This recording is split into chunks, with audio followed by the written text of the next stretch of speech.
ఓం నమో భగవతే వాసుదేవాయ. ఓం నమో భగవతే వాసుదేవాయ. ఓం అజ్ఞానతిమిరాంతస్య జ్ఞానాంజనశలాకయ చక్షుర్మిలితం येन తస్మై శ్రీగురవే నమః. శ్రీచైతన్యమనోభీష్టం స్థాపితం येन భూతలే స్వయం రూపः కదా మహ్యం దదాతి సపదాంతికం. వందేహం శ్రీగురో శ్రీయుతపదకమలం శ్రీగురున్ వైష్ణవాంచ శ్రీరూపం సాగ్రజాతం సాగన్ రఘునాథాన్వితం తం సజీవం సాద్వైతం సావధూతం పరిజనసహితం కృష్ణచైతన్యదేవం శ్రీరాధాకృష్ణపాదాన్ సహగన్ లలితా శ్రీవిశాఖాన్వితాంచ ఏ కృష్ణ కరుణా సింధు దీనబంధో జగత్పతే గోపేశ గోపికాంత రాధాకాంత నమోస్తుతే తప్తకాంచన గౌరాంగి రాధే బృందావనేశ్వరి వృషభానుసుతి దేవి ప్రణమామి హరిప్రియే. వాంఛాకల్పతరుభ్యశ్చ కృపాసింధుభ్యో చ పతితానాం పావనేభ్యో వైష్ణవేభ్యో నమో నమః. నమో ఓం విష్ణుపాదాయ కృష్ణపరేష్టాయ భూతలే శ్రీమతే భక్తి వేదాంత స్వామి ఇతి నామని. నామస్తే సరస్వతి దేవి గౌరవాణి ప్రచారిణే నిర్విశేష శూన్యవాది పాశ్చాత్య దేశతారిణి. జై శ్రీకృష్ణ చైతన్య ప్రభు నిత్యానంద శ్రీ అద్వైత గదాధర శ్రీవాసాది గౌరభక్త బృంద. హరే కృష్ణ కృష్ణ కృష్ణ హరే హరే హరే రామ రామ రామ హరే హరే. ప్రభుపదా జయ ప్రభుపదా ప్రభుపదా శ్రీల ప్రభుపద. జగద్గురు శ్రీల ప్రభుపాదికి అనంతకోటి వైష్ణవ భక్త బృందకి గౌర్ ప్రేమ. కృష్ణ కృపామూర్తి శ్రీ శ్రీల ఏసీ భక్తి వేదాంత స్వామి ప్రభుపాదులు అంతర్జాతీయ కృష్ణ చైతన్య సంఘ సంస్థాపకాచార్యులు అనుదించినటువంటి శ్రీమద్ భగవద్గీత యథాతథము అధ్యాయం 1 కురుక్షేత్ర రణరంగమున సైనిక పరిశీలన లేదా అర్జున విషాదయోగం. ధృతరాష్ట్ర ఉవాచ పలకండి. రాష్ట్ర ఉవాచ ధర్మక్షేత్రే కురుక్షేత్రే సమవేతాయుయుత్సవః మామకాః పాండవాశ్చైవ కిమకుర్వత సంజయ. ధృతరాష్ట్రుడు పలికెను, ఓ సంజయ, నా పుత్రులు పాండురాజు పుత్రులు యుద్ధము చేయదలిచిన వారై ధర్మక్షేత్రమైన కురుక్షేత్రములో సమకూడిన పిమ్మట ఏమి చేసిరి. జై శ్రీ శ్రీ రాధా గోవింద్కి. ఈ భగవద్గీత ఎవరితో స్టార్ట్ అయింది? ధృతరాష్ట్రుడు. ధృతరాష్ట్రుడు ఎవరు? గుడ్డివాడు. ఇంత పవిత్రమైన భగవద్గీత ఎవరితో స్టార్ట్ అయింది? గుడ్డివాడితో ఎందుకు స్టార్ట్ అయింది? ఈ భగవద్గీత అనేది అజ్ఞానంలో ఉండే వాళ్ళను జ్ఞానం వైపు నడిపించేది అనమాట. సరేనా? ఈ ధృతరాష్ట్రుడితో స్టార్ట్ అయింది. ధృతరాష్ట్రుడు ఏం అడుగుతున్నాడు? ఓ సంజయ, నా పుత్రులు. రియల్గా వీళ్ళు పాండవులంతా ఎవరు? తమ్ముడు పిల్లలు. సొంత తమ్ముళ్ళను నా తమ్ముడు పిల్లోళ్ళు ఏం చేస్తున్నా అనొచ్చు కదా. అనల్లా ఏమంటున్నాడు? నా పుత్రులు. అది ఆయన మాత్రం శుద్ధంగా చెప్పాడు, నా పుత్రులు. సంజయ, నా పుత్రులు పాండురాజు పుత్రులు. ఆయన ఎవరో వేరే ఎవడో అయినట్టు. అంటే ఏం భావన వస్తా ఉన్నది ఇక్కడ? స్టార్టింగ్లోనే కౌరవులు పాండవులు వేరేగా చూస్తున్నాడు అతను. ఎవరు? ధృతరాష్ట్రుడు. ధృతరాష్ట్రుడు ఏ పొజిషన్లో ఉన్నాడు అక్కడ? రాజు పొజిషన్లో ఉండేవాడు. అందరినీ ఒకటిగా చూడాలి, అవునా కదా? యాక్చువల్గా రాజ్యం ఎవరిది? ఎందుకు చేసినారు? గుడ్డివాడు రాజ్యం వేలకూడదు. రూల్ ప్రకారం, శాస్త్రం ప్రకారం గుడ్డివాడు అంగవైకల్యం అనేది కాదు, ముఖ్యంగా గుడ్డివాడు అసలు రాయకూడదు. ఎందుకంటే ఎవడు ఏం చూస్తున్నాడు? గుడ్డివాడు ఏం చూస్తాడు? అందులో గుడ్డివాడైతే రాజ్యం వేలకూడదు. అందుకని ఆ టైంలో ఈయనకి లేకుండా అక్కడ ఉండే సభలో ఇది ఇలా ఉండాలి, ఇలా ఉండాలని ఒకరు మొత్తాన్ని ఫైనల్గా నిర్ణయం చేస్తే దాన్ని అమలు పరిచేవాడు ఎవరు? ఎవరు? భీష్ముడికి ఎదురు చెప్పేవాళ్ళు ఎవరు ఉన్నారా? కౌరవులు పాండవులు ఎవరు కూడా భీష్ముడికి ఎదురు నిలబడేవాళ్ళు కూడా లేరు. ఎదురు చెప్పేవాళ్ళు అటు మనిషి ఎదురు నిలబడేవాళ్ళు. అంత పవర్ఫుల్ అనమాట. యాక్చువల్గా మొత్తం రాజ్యం అంతా ఎవరిది? భీష్ముడిదే. కాకపోతే ఆయన మాట ఇచ్చినాడు కాబట్టి నేను కేవలము రాజు నిర్ణయించిన దాన్ని అమలుపరిచేవాడుగా నేను ఉంటాను, కానీ నేను సొంతంగా నిర్ణయాలు తీసుకోనని మాటిస్తాడు. ఎందుకంటే నువ్వేమో ఇప్పుడు వాళ్ళ కోసం పెడతావు, రేపు నువ్వు బలవంతుడు కాబట్టి నువ్వు పక్క పని నీకు నచ్చిన విధంగా నువ్వు చేసేయచ్చు. అప్పుడు మా పిల్లలు ఏమవుతారని ఆమె అన్నీ అడిగినప్పుడు నేను దేంట్లో ఇంటర్ఫీల్ గాను, కేవలము రాజ్యాన్ని రక్షిస్తూ ఉంటారు, రాజు ఏదైతే శాసనం చేస్తాడో దాన్ని అమలు పరుస్తూ ఉంటారు అని అనేసి అంటాడు అనమాట. అందువల్ల వాళ్ళు ఏమి నిర్ణయించినాడు ఫస్ట్లో, గుడ్డి వాళ్ళు రాజ్యం ఏలకూడదు కాబట్టి సెకండ్ ఎవరికి ఇచ్చినారు, నెక్స్ట్ ఆప్షన్ ఎవరు ఉండదు, పాండురాజుకు రాజ్యం పట్టాభిషేకం చేసినాడు. ఇప్పుడు రాజ్యం అంతా ఎవరు అందరి కంట్రోల్లో ఉంది, పాండురాజు ఆధీనంలో ఉంది. కొన్ని కారణాల చేత పాండురాజు చనిపోవాల్సి వస్తుంది.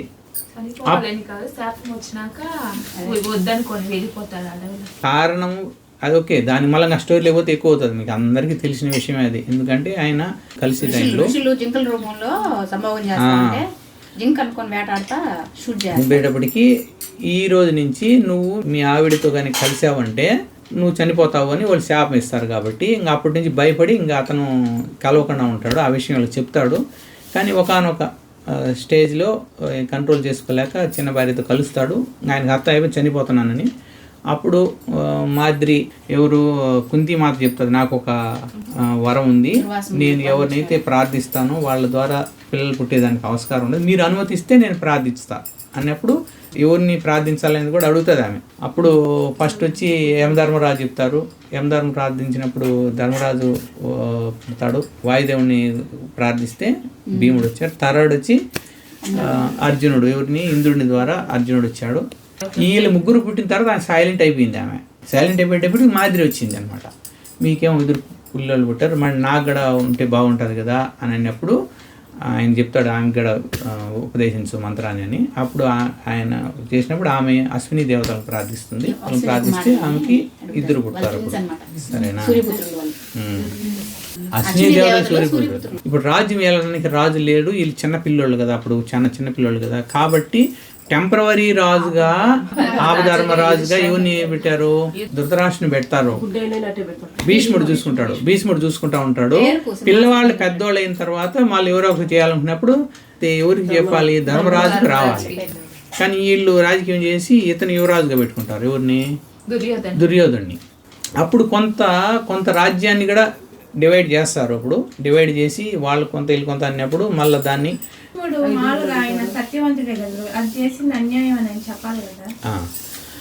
అన్యాయం చెప్పాలి కదా అనేది ఎక్సలెంట్ క్వశ్చన్. ఈ క్వశ్చన్ వస్తుందా రాదా అని ఆలోచన చేస్తాను. మీరు వచ్చింది యాక్చువల్గా చూడు, సత్యవతికి ఏం ప్రమాణం చేశాడు, నేను వాళ్ళ రాజకీయాల్లో ఇన్వాల్వ్ కాను, ఫైనల్ నిర్ణయిస్తే ఇది జరపాలి అని దాన్ని నేను అమలుపరుస్తా. అంటే డెసిషన్ ఎవరిది, రాజుది. అమలుపరిచేవాడు ఎవరు, భీష్ముడు. ఇతను నిర్ణయం తీసుకుంటే నో ఇటు ఉండాలంటే అప్పుడు డెసిషన్ ఎవరిది అవుతుంది, భీష్ముడిది అవుతుంది. అప్పుడు మాట ఇచ్చింది తప్పినట్టు అవుతుంది కదా. ఆమె అడుగుతుంది, పవర్ఫుల్ క్వశ్చన్ అడుగుతుంది, ఏమని, నీకు ఎదురుచ్చే వాళ్ళు ఎవరే కానీ లేరు, మా వాళ్ళ పిల్లలు మనల్ని నువ్వు రాజుగా చేసినప్పుడు కూడా నువ్వు ఎదురు తిరిగితే నిన్ను ఎదురుకొచ్చే వాళ్ళు ఎవరు లేరు. అప్పుడు డెసిషన్ నీది ఉండకూడదు, నువ్వు అమలుపరిచేవాడుగానే ఉండాలి. అప్పుడు అడిగిందే దానికి ఒప్పుకున్నాడు అనమాట. ఇప్పుడు ఎక్కడైనా కానీ అడ్డకోసిన ఇతను వేసేదానికి లేదు. చెప్పచ్చు, అలా కాదు ఇలా ఉంటే బాగుంటుంది కాదు, సలహా ఇవ్వచ్చు చెప్పడానికి. సింహాసనం మీద ఎవరు ఉంటే వాళ్ళకి నేను దాసుడై ఉంటాను అని మాట చేస్తాడు. అది కాబట్టి చూడు, ఇతను సైలెంట్ అయిపోయాడు, స్ట్రాంగ్ మనిషి సైలెంట్ అయిపోయాడు. ఇతనేమో విపరీతమైన వ్యామోహం ఎవరిపైన, పుత్రులపైన. అందువల్ల ఎన్ని రకాలైనటువంటి విషయాల్లో విదురుడు చెప్తా ఉన్నప్పటికీ కూడా ఎక్కడే కానీ అతను కేర్ తీసుకోడు, అతను కేర్ చేయడు. దుర్యోధనుడు వచ్చి నో ఇటు ఉండాలంటేనే ఓకే అంటూ ఉంటాడు. అందువల్ల ఈయన చేసిన నిర్లక్ష్యం వల్ల పాండవులంతా వనవాసం పోయినప్పుడు పాండవులు ఏం చేస్తారంటే ఆ 13 సంవత్సరాలు వాళ్ళు వేస్ట్ చేసుకోవాలి. ఏం చేశారు, మనం భారతం చదువుతున్నాం, మీరు అటెండ్ అవుతున్నారో లేదో, మహాభారతం ఏంది, వాళ్ళు ఆ తీర్థయాత్ర పోయినప్పుడల్లా ఒక్కొక్క చోటు పోయినప్పుడు కొత్త ఆయుధాలు వస్తున్నాయి వాళ్ళకు. మనము ఎప్పుడు గొప్ప వాళ్ళ దగ్గరికి వెళ్ళాలి. శారీరక తపస్సు అనేది ఏంటి, దేవద్విజ గురు ప్రాజ్ఞ పూజనం శౌచమార్జవం బ్రహ్మచర్యం అహింసాచ శారీరం తప ఉచ్యతే. అంటే ఎవరి దగ్గరికైనా మనం పోయినప్పుడు వాళ్ళ గొప్ప వాళ్ళ యొక్క ఆశీర్వాదం తీసుకోవాలి. ఆశీర్వాదం వల్ల ఏమొస్తుంది, 3 తపస్సులు చేస్తూ ఉంటారు వాళ్ళు మునులంతా. అంటే మనస వాచ కర్మణ 3 పర్ఫెక్ట్గా ఉంటారు వాళ్ళు. అందుకే వాళ్ళు చెప్తే జరిగిపోతుంది. అందుకనే వాళ్ళు ఏమంటే నోటితో పలకరు, సైలెంట్గా ఉంటారు. వాళ్ళు చెప్పింది జరిగిపోతుంది. వాళ్ళ దగ్గర పోయి ఎప్పుడు నమస్కారం చేస్తాడో నీ అభిష్టం నెరవేరుతుంది, నువ్వు రాజ్యం వెళ్ళే టైం దగ్గరలో ఉండదు, నువ్వు ఓపిక పట్టు. అందరూ ఇదే కదా అంటామండి. అంటే అప్పటికే ఈయనకి డెసిషన్ అయిపోయింది. ధర్మరాజుకు సర్వజ్ఞ అంత అంత వాళ్ళు ఎంత రెచ్చగొట్టినా కూడా ఈయన ఆ ధర్మం మీద అలాగే ఉంటాడు, ఈయన తెలుసు అనమాట. ఇలా అందువల్ల అందరి దగ్గర ఆశీర్వాదం తీసుకుంటా ఉన్నాడు కదా, ఆ ఫలితం ఊరికే పోదు. ఇట్లా ఒక్కొక్క కొత్త కొత్త అస్త్రాలు ఎప్పుడైతే వీళ్ళకి వస్తాయో వెంటనే ఎవరికి తెలుస్తూ ఉంటుంది, ఈ కౌరవులకు తెలుస్తూ ఉంటుంది, ఎవరో ఒకరు చేరవేస్తూ ఉంటారు. అట్లా నారదముని ద్వారానో లేకపోతే ఎవరో అప్పుడు నారదముని లాంటి వాళ్ళు వస్తూ ఉంటారు అనమాట. ఎవరో ఒకరి ద్వారా లేకపోతే ఎవరు మన వ్యాసదేవుడి ద్వారానో ఎవరో ఒకరి ద్వారా వచ్చి వాళ్ళు చెప్తూ ఉంటారు. ఎవరు చెప్తూ ఉంటారు? విదురుడికైనా చెప్తారు. విదురుడు వచ్చి ఈయనకి చెప్తాడు. చెప్పినప్పుడు ఇతనికి లోపల ఒక రకమైన భయము, అభద్రతా భావం. వీళ్ళు ఏమో వాళ్ళు పెద్దోళ్ళు అయిపోతున్నారే, వాళ్ళు బలశాలు అయిపోతున్నారే, మన పిల్లల్ని ఏమవుతారో ఏమో అని అట్లా అనుకుంటా ఉంటాడు కదా. ఎప్పుడైతే ఈ కురుక్షేత్ర రణరంగం వచ్చిందో, ఇప్పుడు రండి పాయింట్కు వచ్చినప్పుడు వ్యాస భగవానుడు వచ్చి, ఎవరు వ్యాస భగవానుడు? వ్యాస భగవానుడు ఎవరు? సత్యవతి మా కొడుకు కదా, తండ్రి ధృతరాష్ట్రుడికి తండ్రి ఎవరు? అంబిక, అంబాలిక, ఎవరు? దాస్య. అంబికా కొడుకు ధృతరాష్ట్రుడు, అంబాలిక కొడుకు పాండురాజు, ఆ దాసి కొడుకు వచ్చి విదురుడు. కాబట్టి ఇప్పుడు వ్యాస భగవానుడు సాక్షాత్ ఏమవుతాడు? వాళ్ళకి తండ్రి. ఆయన వచ్చి ధృతరాష్ట్రుడు చెప్తాడు, ఇప్పుడు జరగబోతుంది ఏంటి, కురుక్షేత్ర రణరంగం జరుగుతూ ఉంది కదా, నీకు నేను దివ్య దృష్టి ఇస్తా, నేను ఇక్కడే కూర్చొని అక్కడ ఏం జరుగుతుందో అంతా నువ్వు చూడొచ్చు, ఇచ్చేనా అడుగుతాడు అన్నమాట. వద్దు అంటాడు.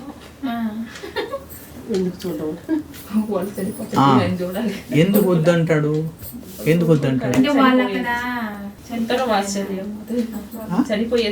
చనిపోవడం అనేది చూడలేక అనేది కరెక్టే.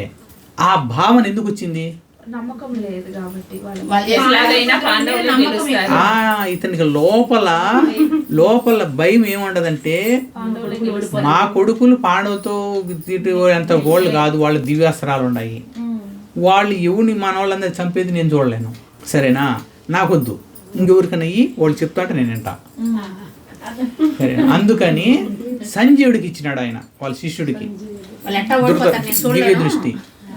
ఇప్పుడు అదృష్టవంతుడు ఎవరు? సంజీవుడికి సాక్షాత్తు భగవంతుని దివ్య మంగళ స్వరూపాన్ని చూసేటువంటి అవకాశం ఈయనకి కలిగింది. ఎంత కష్టం. ఒక్కొక్కసారి చూడు, ఈ తాత్కాలికంగా మన ఊరికి అట్లా అనిపించినా కూడా ఏదైనా భగవంతునికి సంబంధించిన క్లాసులు అటెండ్ కావడం అనేది అంత సులభం కాదు. ఎంతో సుకృతి ఉంటే కానీ భగవంతుని క్లాసులు అటెండ్ కాలేం. నేను మా గురువు దగ్గర వినేటప్పుడు, రవిచంద్రదాస్ ప్రభు దగ్గర అట్లీస్ట్ 99.9% నేను ఏ క్లాసులు అటెండ్ కాకుండా పోలా. నేను, మల్లీశ్వర్ రెడ్డి, చిన్న సుధాకర్, ఇట్లా కొంతమంది ఉన్నారు. ప్రతి క్లాస్లో ఏదో కొత్త విషయం తెలుస్తూ ఉంటుంది, మళ్ళీ ఇంట్రెస్టింగ్ పాయింట్లు ఉంటాయి, మనకు తెలియదు. అందువల్ల భగవంతుని యొక్క సంబంధించినవి వదులుకోకూడదు. అట్లా అప్పుడు మనకు తెలియకనే మనకు కొంత సుకృతి వస్తుంది. అలా వచ్చిన వాళ్ళల్లో గ్రేట్ వాడెవరు? సంజీవుడు. అలా వాటిల్లో కొన్ని టెక్నిక్లు ఉంటాయి. మీరు చెప్పండి, ఇంకా అలాంటి అదృష్టవంతులు ఎవరు ఉన్నారు? మనం చూస్తాం, చాలా వాటికి ఉంటాయి అదృష్టవంతులు.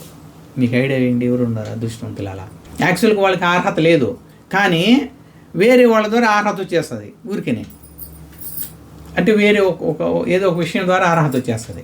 ఫర్ ఎగ్జాంపుల్, కువైట్లో డ్రైవింగ్ లైసెన్స్ కావాలంటే 800 దినాలు ఉండాలి.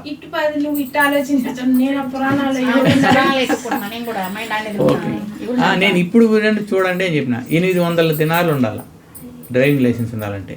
అదే డ్రైవర్ వీజా అయితే 60 దినాలు వాడికి జీతం, కానీ డ్రైవర్ ఊరికి వచ్చేస్తుంది. నేను చెప్తాను ఎలిజిబిలిటీ రావడానికి, అర్థమైందా? ఇంకొక విషయం చూడు, ఇప్పుడు ప్రైమ్ మినిస్టర్ కానీ లేదా ఇప్పుడు అమెరికా ప్రెసిడెంట్కు ఆ కారు 200 కోట్లు 500 కోట్లు అంటారు కారు. ఆ కారులో సామాన్యులు పోయి కూర్చోలేరు, సరేనా? అంత ఎవరి కోసం అది అంత హై సెక్యూరిటీ, ఫుల్ సెక్యూరిటీ ఉండే దాంట్లో వాడు దాంట్లో ఉండే డ్రైవర్కి వాడికి ఏమి అంత ప్రెసిడెంట్ అర్హత లేకపోయినా డ్రైవర్ దాంట్లో కూర్చున్నప్పుడు అన్ని దాంట్లో ఉండే ఫెసిలిటీ అనుభవిస్తూ ఉంటాడు. అంటే ఒక్కొక్కసారి కొన్ని విషయాలు అంత గొప్పది అవకాశం అట్లా ఫ్రీగా వచ్చేస్తుంది. భగవంతుడి యొక్క దర్శనం కలగాలంటే, దివ్యమంగళ స్వరూపం దర్శనం చేసుకోవాలంటే ఎంత పుణ్యం చేసి ఉండాలో తెలియదు. అలాంటిది ఈజీగా ఎవరికి వచ్చేసింది? సంజయుడికి వచ్చేసింది. అలాగా మనకు తెలియదు. ఒకసారి మనం రెగ్యులర్గా భగవంతుడి క్లాస్ మనకు తెలియకుండానే కొన్ని ఊరికి వచ్చేస్తాయి అట్లా తాత్కాలికంగానే. అందుకు ఇక్కడ ఈ భగవద్గీత అనేది ఎంత గొప్పది అంటే, పాండురాజు తన సొంత తమ్ముడైనా కూడా అతన్ని ఇగ్నోర్ చేసి, అంటే అతన్ని నిర్లక్ష్యం చేసి వేరే వేరేగా చూస్తున్నాడు. ఎప్పుడైతే అలా మంది వేరే, మన సొంత బంధువులు వాళ్ళు వేరే అని చూసేటప్పటికి ధర్మక్షేత్రే కురుక్షేత్రే, ధర్మక్షేత్రము అని అన్నాడు. ధర్మక్షేత్రే కురుక్షేత్రే. ధర్మక్షేత్రం అని ఎందుకు అన్నాడు? ధర్మక్షేత్రం అది, కురుక్షేత్రం అనేది ధర్మక్షేత్రం అన్నమాట.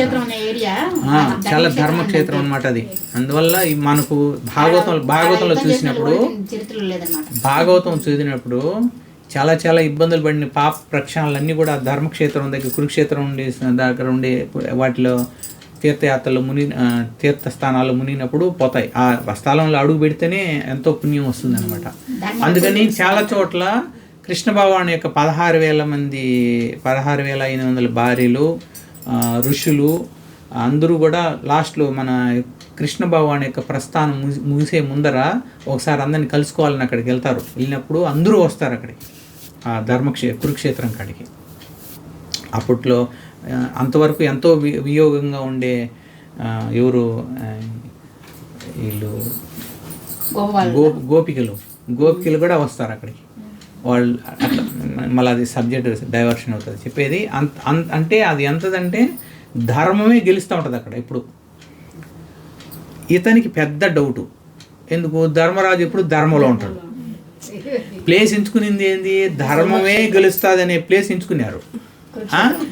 పక్కా ధర్మంగా ఉండేవాడు అటు సైడ్ ఉన్నాడు, వాళ్ళ దివ్యాస్త్రాలు ఉన్నాయి. పైగా వాళ్ళ పక్కన ఎవరు ఉన్నారు?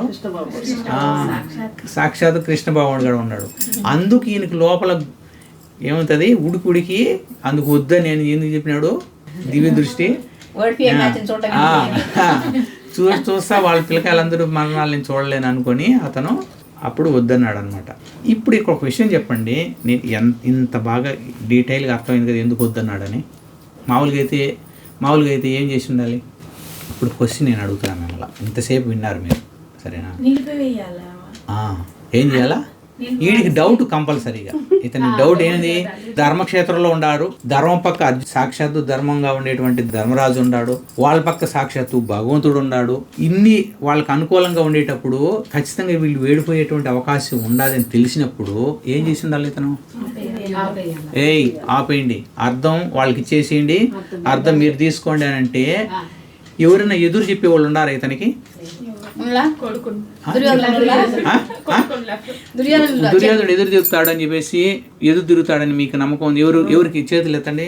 ధృతరాష్ట్రుడు కానీ నేను ఇప్పుడు ఈ క్షణం నుంచి నేను నిర్ణయం చేస్తున్నాను, ఇది జరిగితే వీళ్ళకి ఇబ్బంది అవుతుంది కాబట్టి వీడి మైండ్లో ఉన్నది జరుగుతుంది కాబట్టి ఈ యుద్ధం నిలిపేయండి, అర్థం వాళ్ళకి ఇచ్చేయండి, అర్థం వీళ్ళకి ఇచ్చేయండి, శాసనం చేస్తున్నా అంటే అమలు పరిచే వాళ్ళు ఎవరు? భీష్ముడికి ఎదురుగా వాళ్ళు ఎవరిన ఉన్నారా? అంటే ఇప్పుడు సాక్షాత్తు మొత్తానికి విలన్ ఎవరు? వాడు నేను సత్తా ఇచ్చిన అన్నా కూడా పుత్రవ్యామోహం ఏం వాడు సత్యం అర్థం ఉండదు నీకు. ఏలుకో ఈ పరిస్థితులు వాడిని కూర్చోబెట్టి చెప్పాలా? నీకు సామాన్యం అనుకుంటున్నా వాళ్ళు ఏమన్నా ఇంత గొప్ప వాళ్ళు నీకు కంపల్సరీగా వెళ్ళి లేకపోతే నీకు పని ఇప్పుడు పానీలే ఓకే, మీరు వెరీ గుడ్ అతను చచ్చిపోతాడని బాధ మీద ఉండదు అనుకున్నావు కదా. ఈడు కామన్ సెన్స్ ఉండేవాడైతే ఎవరు? ధృతరాష్ట్ర కామన్ సెన్స్ ఉండేవాడు. పోతే ఒకడు పోతాడు, 99 మంది ఉంటారు, ఇప్పుడు మొత్తం పోతారు కదా, అవునా కదా? ఒక అంత వినకుండా పోతే ఎవడు పోతాడు? ఒకడు పోతాడు, 2 చేప ఏడ్చోట సాధించుకుంటారు, 99 మిగులుతారు. కానీ అరే వాడు ఇష్టమే కాదు, ఇతనికి ఏదో ఇంకో బ్యాక్ సైడ్ కూడా ఏమంటే ఎట్లయినా గెలుస్తారేమో అనేది బాధ. రాజ్యంగా ఇతని బతికిన రోజులు ఇతను రాజుగా ఉండొచ్చు, యువరాజుగా అతను ఉండొచ్చు. తీవ్రమైన పుత్రులందరి మీద వ్యామోహం ఎక్కువ. అందువల్ల మనకు తెలిసినప్పటికీ కూడా దాన్ని ఇగ్నోర్ చేసి దాన్ని నో అనేసి చేస్తాం. దీని విషయంలో మనకేం అర్థమైంది? అంటే ఇప్పుడు మనము ఈ భౌతిక ప్రపంచంలో ఇది శాశ్వతం కాదు, భగవంతుడు హరినామ ఒకటే శాశ్వతం అని తెలిసినా కూడా మళ్ళీ మనం ఈ దీంట్లోనే పడి ఉండడం కాదు, ఇగ్నోర్ చేస్తున్నాం, అంటే నిర్లక్ష్యం చేస్తున్నాం. దేన్ని నిర్లక్ష్యం చేస్తున్నాము? భగవంతుడి నామాన్ని నిర్లక్ష్యం చేస్తున్నాం, భగవంతుడి సేవను నిర్లక్ష్యం చేస్తున్నాం, భగవంతుడి దర్శనాన్ని నిర్లక్ష్యం చేస్తున్నాం, వరుసపెట్టి అన్ని నిర్లక్ష్యం చేస్తున్నాం. అందువల్ల ఎవరికి నష్టం? ఇక్కడ మనం అప్లై చేసుకోవాలన్నప్పుడు ఈ శ్లోకం ద్వారా మనకి ఏం అర్థమైంది? ధర్మం అనేది ఒకటి ఉంది, ఆ ధర్మాన్ని మనము ఏమంటాం, మనం నిర్లక్ష్యం చేయకూడదు. ఏమైనా మనం ఉండేటి కొన్ని అలవాట్లు రేపు పొద్దునకి తీసి కడిగేసినట్టు పోవాలంటే పావు, ఓకే చిన్నగా కొంచెం మనలో మార్పు వస్తూ ఉంటుంది ఖచ్చితంగా భగవంతుడి కృపతో. కానీ మనం నిర్లక్ష్యం చేయకూడదు. ఏంటి? భగవంతుని గురించి వినే దాంట్లో నిర్లక్ష్యం చేయకూడదు. ఎందుకు? మన ప్రభు చెప్తా ఉంటాడు మాకు, భగవంతుడి సేవ, వినడము, మంత్ర జపము, ఈ మూటిల్లో 3 రకాలు దాగుండాయంట. ఏం దాగుండాయి అంటే మంత్రం జపించిన దానివల్ల పవర్ వస్తుందట. అంటే మనం ఏదైనా సంకల్పించుకుంటే జరుగుతుంది అనమాట, అంత పవర్ వస్తుంది. ఏంది? మంత్ర జపం చేస్తే. భగవంతుని గురించి వింటే బ్యాలెన్సింగ్ వస్తుంది. బ్యాలెన్సింగ్ ఎందుకు? ఫర్ ఎగ్జాంపుల్ సైకిల్ దొక్కాల, సైకిల్ దొక్కే శక్తి వస్తుంది నీకు, ఏది? మంత్రం చేసే. బ్యాలెన్స్ లేకపోతే ఆనే పడతావు. కానీ నీకు ఇంట్రెస్ట్ ఉండి తొక్కాలనిపించి ఏం చేయాలా? స్టాండ్ వేసుకొని దొక్కుతాం. ఏం తొక్కుతా ఉంటాం? యాడికి పోతున్నావు? సంవత్సరాల కొద్ది మంత్రాలు చేస్తూ ఉంటాం, ఆడనే ఉంటాం. మనలో ఏ మార్పు రాదు.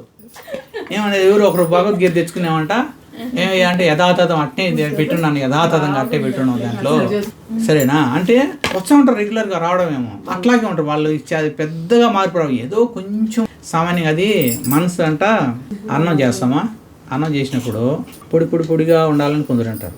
దానికి ఇలా ఉండాలి, ఇలా లేకపోతే నేను తినలేను, చూస్తాను దాని దగ్గర తినాలి కూడా అనిపిస్తుంది, వెళ్ళిపోతూ ఉంటారు. ఏమంటే అది మనం ఎవరు తింటారు, మీరు కాకపోతే తింటారు, ఎవరు తింటారని వెళ్ళిపోతూ ఉంటారు. అంతే, సైడ్గా దాన్ని తినాలని భావన కూడా కలగదు. అంటే నేను చెప్పేది, ఇక్కడి నుంచి కింద పోయినాక మళ్ళీ ఏమి తినేవది లెక్కలే తెలియదు. ఈ నుంచి ఈ రొందరమే కదా, ఆ నాలుగులో నుంచి దాటి ఇచ్చడమే కదా. కానీ పొడిగా ఉండకుండా మెత్తగా నవిలితే ఏం చేస్తావు? నవిలితే ఏమవుతుంది? మెత్తగానే కదా. ఏది నువ్వు లావుగా పొడిగా ఉండేది నవిలినా, మెత్తగా ఉండేది నవిలినా, నవ్వలేదు, నువ్వు తొందరగా నవ్వలేచ్చు. చెప్పేనా? చెప్పేది అదే, టేస్టే అదే, మొత్తం ముంచుతూ ఉండేది తెలియదు. అంటే మనకు ఈ నాలుక నుంచి కిందికి వెళ్ళేదానికి ఇంకొక విషయం తెలుసా?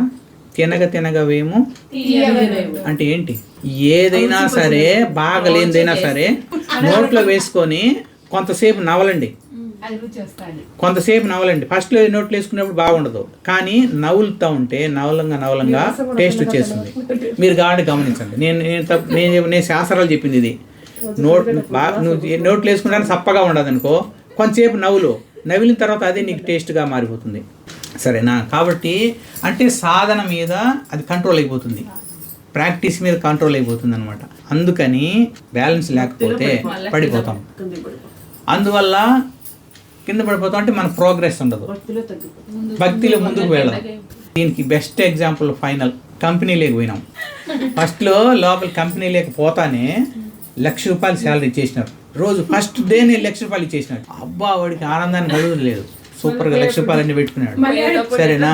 అంతా వాడి దగ్గర సాయంత్రం పని చేసుకున్నాడు. బయట నుంచి పోయేటప్పుడు ₹1,00,000 పెట్టుకున్నాడు. నువ్వు పో ఇంటికి, పోరేంటి నువ్వు రేపు రాబోను. మరుసటి రోజు 2,00,000 ఇచ్చేసినాడు చేతికి.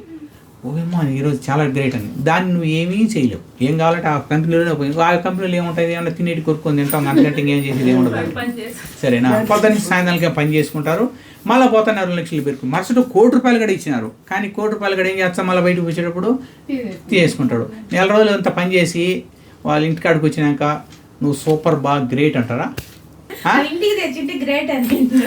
అంటే అట్నే వచ్చినట్టు ఇంటికాడ అమ్మ నాయన పిల్లోళ్ళు భార్య ఉంటారు కదా, వాళ్ళు అడుగుతారు కదా ఏం శాలరీ అని. వాళ్ళు నాకు ₹1,00,000 ఇచ్చినారు, మళ్ళీ పోతేటప్పుడు తీసుకున్నారంటే ఇంటికాడ వాళ్ళు ఏమంటారు? వెరీ గుడ్ అంటారా? ఏమే అంటే ఇంటికి వచ్చేటప్పటికి మనకు తెలుస్తుంది ఇది కరెక్ట్ కాదని. ఇంటికి వచ్చేటప్పుడు తెలుస్తుంది ఇది కరెక్ట్ కాదని వాళ్ళు చెప్పినప్పుడు.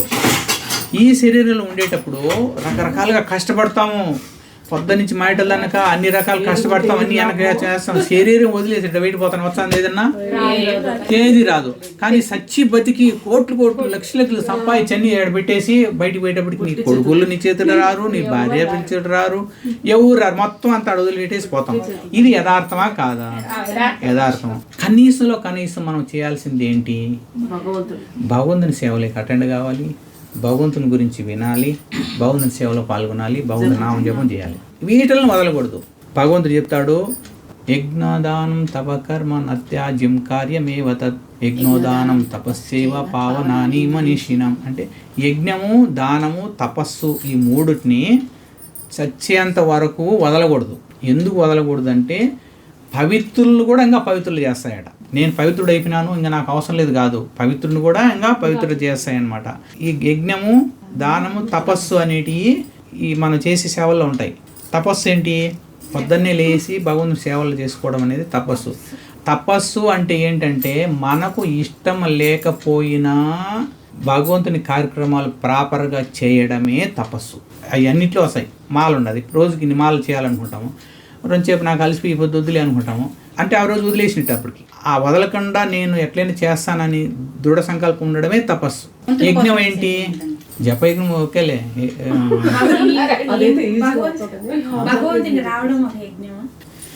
యజ్ఞము అంటే ఏంటి? మర్చిపోతున్నారు అసలే. ఎన్ని వందల వేల కోట్ల మాటలు చెప్పినామో యజ్ఞం అంటే ఏంటి, కానీ కర్మ అంటే ఏంటి? ఇప్పుడు వచ్చింటుంది ఐడియా. కర్మ అంటే ఏంటి? ఇప్పుడు ఇక్కడ రాలేదా? ఇన్ని వందల మాటలు చెప్పిన కర్మ అంటే ఏంటి, యజ్ఞం అంటే ఏంటి అని దాంట్లోనే ఉంది. కర్మ అంటే ఏంటి, యజ్ఞం అంటే ఏంటి? ఇంకా ఎలగాలి ఇప్పటికి. కర్మ అంటే ఏంటి, యజ్ఞం ఏంటి? కర్మ అంటే ఏంటి, యజ్ఞం ఏంటి? యజ్ఞం అంటే ఏంటి, కర్మ అంటే ఏంటి? భగవంతుని కోసం చేసేటువంటి కర్మ. ఎస్, ఏంది? భగవంతునికి చేసేటువంటిది ఏదైనా సరే యజ్ఞం. మన కోసం చేసుకునేది ఏదైనా కర్మ. అర్థమైందా? ఏదైనా నువ్వు భగవంతుడి కోసం నేను ఇది చేశాను, అది ఏదైనా చేసి ఉండొచ్చు. ఇప్పుడు ఏంటంటే వంటలు చేసి ఉండొచ్చు, ఏముండేటి కడిగి ఉండొచ్చు, లేకపోతే మందిరం క్లీన్ చేసి ఉండొచ్చు, లేకపోతే అలంకరించి ఉండొచ్చు. ఏదైనా సరే నువ్వు ఒక టెంట్ చేస్తే భగవంతుడి కోసం చేస్తే ఏమవుతుంది? అది యజ్ఞం. మన కోసంగా చేసుకుంటే కర్మ. యజ్ఞము, దానము, తపస్సు వదలకూడదు అన్నారు. అంటే యజ్ఞము అంటే ఏంటి? భగవంతుని సంబంధించినవన్నీ చేస్తూ ఉండాలి రెగ్యులర్గా. దానం అంటే దానం చేయడం అనేది కూడా ఒక పార్ట్. అది ఓకే, దానం అనేది. మనకుండే టయాన్ని భగవంతుడి కోసంగా వినియోగించడం కూడా. మన దగ్గర నుంచి వెళ్ళిపోయేది ఏముండదు, ధనం కూడా వెళ్ళిపోతుంది. మన కోసం కాకుండా భగవంతుడి కోసంగా మన టయాన్ని ఇచ్చేస్తున్నాం భగవంతుడికి.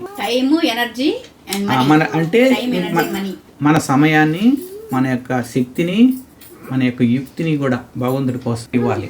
అదేవిధంగా మనం సంపాదించిన దాంట్లో కూడా ఇవ్వాలి భగవంతుడికి. కాబట్టి ఈరోజు మనం తెలుసుకునే విషయాల్లో ధృతరాష్ట్రుడు, అతనికి తెలుసు అన్ని విషయాలు కూడా, అయినా కూడా తన యొక్క పుత్రుల మీద వ్యామోహంతో ఆయన ఏం చేశాడు? నిర్లక్ష్యం చేశాడు. నిర్లక్ష్యం చేసిన దానివల్ల ఎంత ఎఫెక్ట్ కొట్టింది?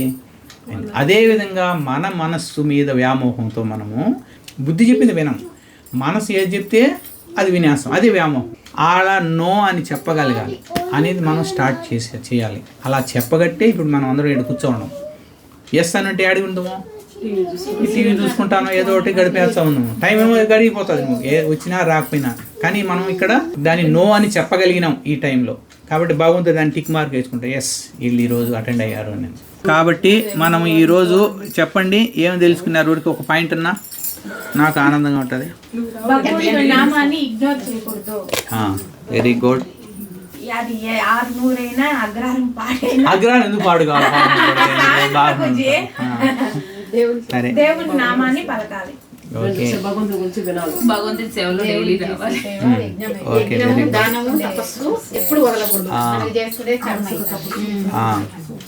Very good. మనం చేసుకుంటే అయితే కర్మ అవుతుంది, మన కోసం చేస్తే భగవంతుడి కోసం కానీ చేస్తే యజ్ఞం అవుతుంది అనమాట. యజ్ఞము దానము తపస్సు మర్చిపోకూడదు కాదు, వదలకూడదు. అంటే మనసులో అనుకుంటా ఉండే గమ్మన ఉండేది కాదు, చేయాలి, అమలు పరచాలి. కాబట్టి మీరు ఎంతో మంచి మనసు ఉండేవాళ్ళు. మీరందరూ కూడా రెగ్యులర్గా తప్పనిసరిగా అటెండ్ కాండి భగవంతుడి సేవ కోసం.